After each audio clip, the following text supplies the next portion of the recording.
Pour la deuxième partie de la formation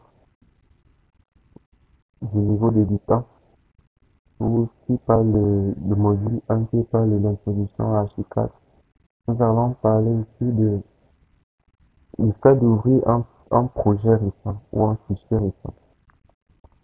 Exemple pour laquelle vous avez, je suis rentré au niveau du dialogue de démarrage à Archicad 24.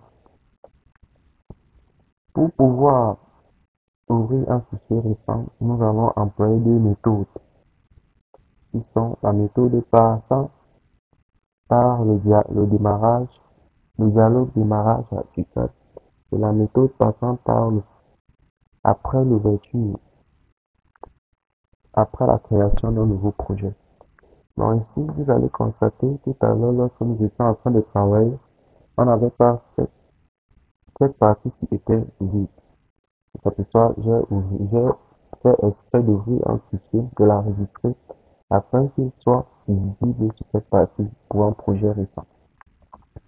Donc, pour ouvrir un projet récent, nous avons deux méthodes, soit l'ouvrir par le démarrage à Archicad, soit l'ouvrir par après avoir ouvert un autre projet. Et ici, nous allons constater que pour les fichiers, les projets récents, nous avons cette barre, cette flèche qui est là. Si cette flèche affiche rouge, cela signifie que le projet n'a pas été enregistré avant de fermer le programme Archicad. Mais si cette flèche affiche bleu, tel que c'est là présentement, cela signifie que le projet a été enregistré avant de fermer le programme Archicad.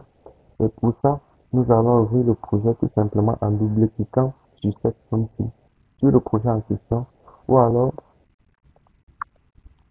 au cas où nous avons dit projet récent, vous choisissez le projet que vous souhaitez ouvrir. Nous avons encore une possibilité d'ouvrir ces projets en cliquant sur parcourir. Nous parcourons maintenant nos différents disques durs à la recherche du projet en question.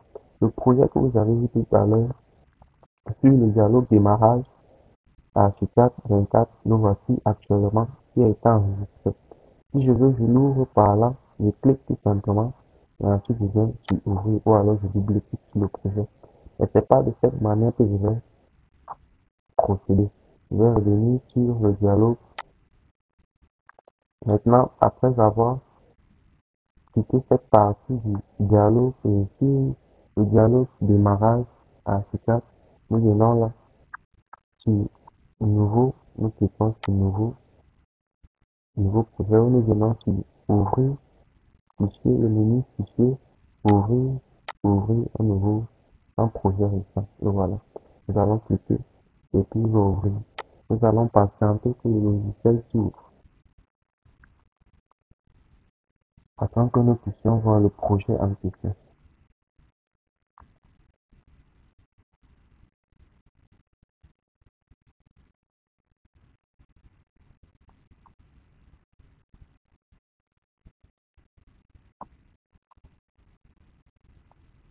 Nous avons là en face de nous le projet en question, le projet récent que je travaille avec lequel je travaillais sur Archicad avant de fermer, ce qui était enregistré. Et ce que j'expliquais tout à l'heure,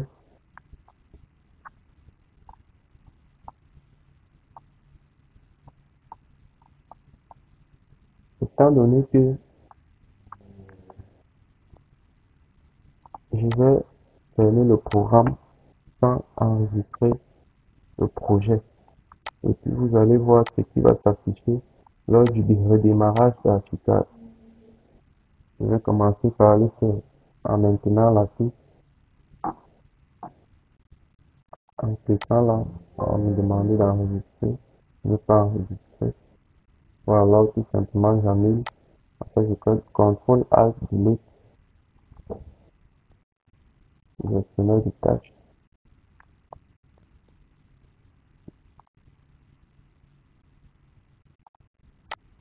Au niveau du gestionnaire de tâches, je vais fermer Archicad sans enregistrer. Après avoir fermé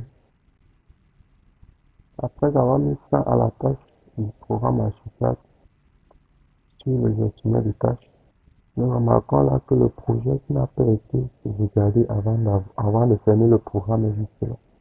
Et il spécifie l'heure de l'emplacement du projet en question. C'est corrélation, c'est un fichier récupéré. C'est ce que j'expliquais tout à l'heure, que le fichier qui n'est pas enregistré, en fait, Archicad a été programmé pour enregistrer les fichiers automatiquement. Donc, une récupération des fichiers non enregistrés lors des coupures d'électricité brute. Donc, c'est ainsi que c'est fait. Ça vous montre l'heure, le jour que cela a été fait. Ça vous montre le chemin sur lequel vous pouvez récupérer le fichier en question. Et maintenant, comme le fichier n'a pas été enregistré, c'est pourquoi il affiche une flèche rouge à ce niveau. Et si on supprime ce fichier disparaît automatiquement et il n'est plus récupérable par rapport à celui-ci qui a été enregistré. Donc, c'est d'où la différence entre ces deux. Vous voyez, même le nom est en rouge, le nom est en noir. Donc, c'est la différence entre ces deux paramètres. En fait, nous touchons au terme de notre deuxième vidéo. Nous allons maintenant passer à la troisième vidéo pour continuer à apprendre les bases, les fonctionnalités de base sur Archicad.